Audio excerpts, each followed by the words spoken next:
Welcome to my YouTube channel. आज की इस वीडियो में हम देखने जा रहे हैं homogeneous linear partial differential equation. और इस डिफरेंशियल इक्वेशन का जनरल फॉर्मेट होता है del nz upon del x power n plus e1 del nz upon del xn minus 1 del y plus e2 del nz upon del x power n minus 2 upon del square y plus en del nz upon del ny equal to f x, y। अब ये हमारा general format होता है homogeneous linear partial differential equation का। और इस equation का जो कंप्लीट सॉल्यूशन होता है वो हम निकालते हैं z equal to cf plus pi की हेल्प से। cf होता है हमारा कॉम्प्लीमेंट्री फंक्शन और pi होता है हमारा पर्टिकुलर इंटीग्रल।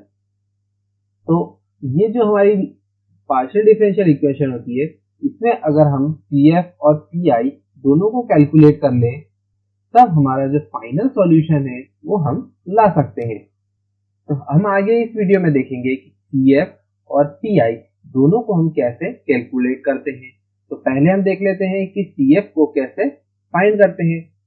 तो cf और pi को हम जो नॉर्मल पहले हमने डिफरेंशियल इक्वेशन जो रहती थी उनको जो जैसे हम सॉल्व करते थे सेम वही मेथड को हमें अप्लाई करना है।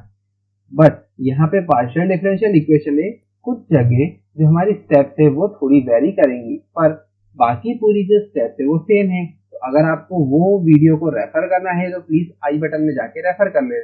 तो अभी हम देखते हैं कि cf को हम कैसे कैलकुलेट करते हैं। तो हमें कुछ स्टेप्स को फॉलो करना पड़ता है cf को फाइंड करने के लिए।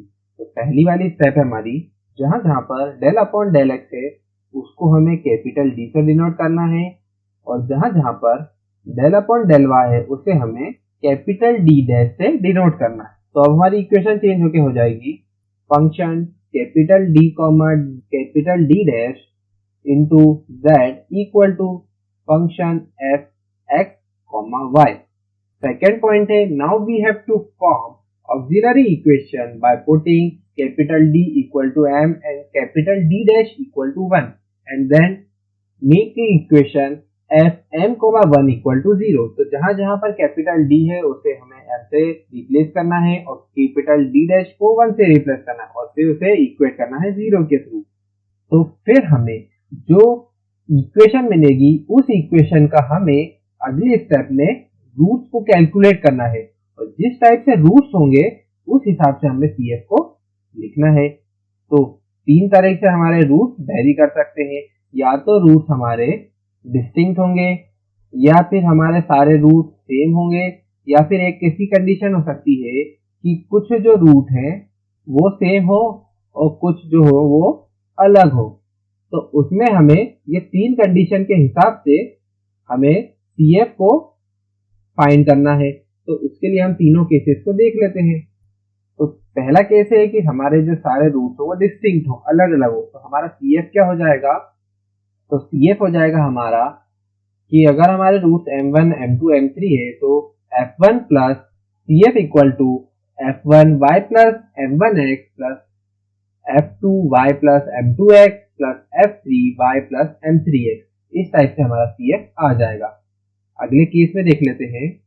तो केस 2 है हमारा roots like m1, m2, m2, मतलब कि एक रूट तो अलग है, बाकी जो दो रूट है वो सेम है। तो CF हो जाएगा हमारा, तो CF हो जाएगा हमारा f1y plus m1x plus f2y plus m2x। ये दोनों चीज तो पहले जैसे ही है, पर एक और जो हमारा रूट है वो सेम आ रहा है, तो हमें एक x का मल्टीपल और ऐड कर देना है। तो अगली वाली टर्म हो जाएगी हमारी plus x f3 y plus m2x, मतलब x का जो है वो मल्टीप्लाई हमने कर दिया है।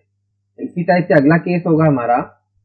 तो तीनों रूट्स हमारे m1 m1 m1 है, तो CF हो जाएगा हमारा थर्ड केस के हिसाब से f1y plus m1x plus x into f2y plus m1x plus x square into y plus m3x। तो जितने जितने टर्म सेम हो जाएंगे उतनी ही x की जो पावर है वो इंक्रीज होती जाएगी। तो यही हमारा कॉन्सेप्ट रहता है। तो इसी टाइप से हम अलग अलग केस के हिसाब से CF को हम फाइंड करते हैं। अब आ जाते हैं, हमने अब हमने पीएफ को तो फाइंड कर लिया है, अब हम देख लेते हैं कि पीआई को हम कैसे कैलकुलेट करते हैं। तो चलिए पीआई को हम तो पहले हम देखें कि पीआई को हम कैसे कैलकुलेट करते हैं। तो पीआई के लिए हम लिखते हैं पीआई इक्वल टू जो हमारी इक्वेशन है उसमें थोड़े चेंजेस लाते हैं। तो जो लेफ्ट वाली टर्म है वो वैसी ही रहेगी और जो function F X comma Y है उसके डिनोमिनेटर में आ जाएगा हमारा जो function D comma D dash वाला जो है, और लेफ्ट में जेड रहता है उसकी जगह पे हम पीआई लिख देंगे।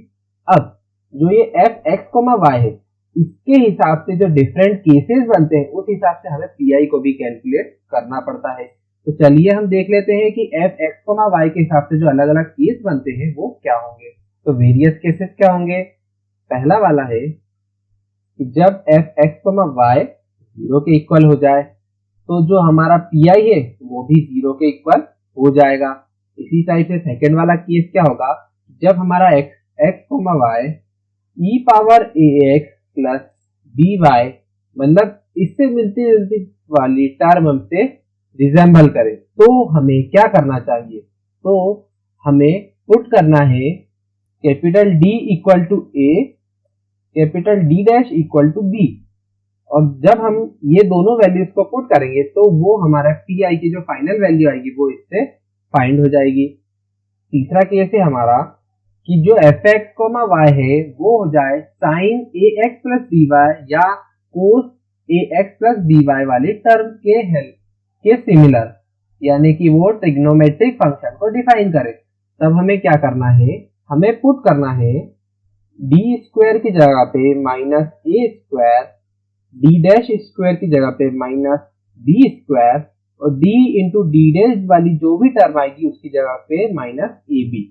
और जैसे ही हम इसको पूरे को कैलकुलेट करेंगे तो हमारे जो फाइनल पीआई की वैल्यू है वो आ जाएगी। इसी टाइप से फोर्थ वाला जो केस है वो है हमारा कि जो हमारा फंक्शन एक्स कोमा वाई है वो X power M Y power N इस टाइप से सिमिलर हो जाए। तब हमें क्या करना है कि सेम जो पहले हम मेथड यूज करते थे बाइनोमियल थ्योरम वाली उसी टाइप से हमें सॉल्व करना है। तो हमें क्या करना है कि जो डिनोमिनेटर में F D comma D dash है उसको न्यूमरेटर में ले आना है -1 से, और जो बाइनोमियल थ्योरम है उसकी हेल्प से हमें इसको एक्सपेंड करना है और फाइनल सॉल्यूशन को कैलकुलेट करना है। तो इनकी जो वीडियो है वो हम तो ये जो डिफरेंट केसेस है इसको अभी हम नेक्स्ट जो अभी क्वेश्चन सॉल्व करेंगे सैंपल क्वेश्चन उसमें हम अप्लाई करेंगे। तो आप उन क्वेश्चन को देख के कैसे हमें अलग अलग डिफरेंट टाइप के केसेस को फेस करना पड़ेगा और कैसे हमें उनके सॉल्यूशन को फाइंड करना पड़ेगा वो देखना है। तो आगे के जो क्वेश्चन है उसमें आप बने रहिए। तो ये रहा हमारा पहला question, solve del square z upon del x square plus 4 into del square z upon del x del y plus 4 into del square z upon del y square equal to 0। तो पहले हमें ये जो गिवन इक्वेशन है इसका जो complete solution है वो होगा CF प्लस PI के इक्वल, CF प्लस PI के इक्वल। तो CF और PI की वैल्यू को हमें फाइंड करना है। तो CF की वैल्यू फाइंड करें और उससे पहले हमें पुट करना है del upon del X equal to capital D और del upon del Y equal to capital D dash. तो अब हमारी इक्वेशन हो जाएगी D square Z plus 4d square 4d into D dash Z plus 4d dash square equal to 0। अब z को हम common ले लेंगे तो ये आ जाएगा d square plus 4d into D dash plus 4d dash square into z equal to 0। अब हमें CF को कैलकुलेट करना है। तो CF को कैलकुलेट करने के लिए पहले हम ऑक्सिलरी इक्वेशन निकालेंगे। तो उसके लिए हम कैपिटल D को m से रिप्लेस करेंगे और कैपिटल D डैश को 1 से रिप्लेस करेंगे और जो भी इक्वेशन आएगी उसे 0 से इक्वेट करना है। तो ये हो जाएगी हमारी auxiliary equation m square plus 4m plus 4 equal to 0, और ये है हमारी m plus 2 whole square equal to 0, और इसी हिसाब से m की वैल्यू आ जाएगी -2, -2। जैसे ही हमारी m की वैल्यू दोनों इक्वल आ जाती है तो हमारा CF हो जाएगा केस के हिसाब से minus 2 into x plus x into F2 y plus minus 2 into x, और इसको हमें और सिंप्लीफाई कर देंगे तो ये हो जाएगा F1 y minus 2x plus x into F2 y minus 2x। और Pi को अगर हम कैलकुलेट करें तो Pi हमारा 0 के इक्वल हो जाएगा। क्यों? क्योंकि जो हमारी गिवन इक्वेशन है उसमें जो f x, y वाली टर्म है वो 0 के इक्वल है। f x, y वाली टर्म अगर 0 हो जाती है तो Pi भी हमारा 0 हो जाएगा। तो फाइनल जो सॉल्यूशन हो जाएगा वो हो जाएगा z इक्वल टू CF के इक्वल, और z इक्वल टू CF यानी कि यही हमारा फाइनल सॉल्यूशन यहाँ पे आ जाएगा। तो z equal to F1 y minus 2x plus x into F2 y minus 2x, यही आ गया हमारा फाइनल सॉल्यूशन। तो इसमें हमने Pi का जो केस नंबर 1 है उसे अभी देखा है। अगली वीडियो में हम बाकी के केस को सॉल्व करेंगे। तो अभी तक आपने मेरे चैनल को सब्सक्राइब नहीं करा है तो प्लीज उसे सब्सक्राइब कर दें और शेयर करें अपने दोस्तों के साथ। See you in the next video.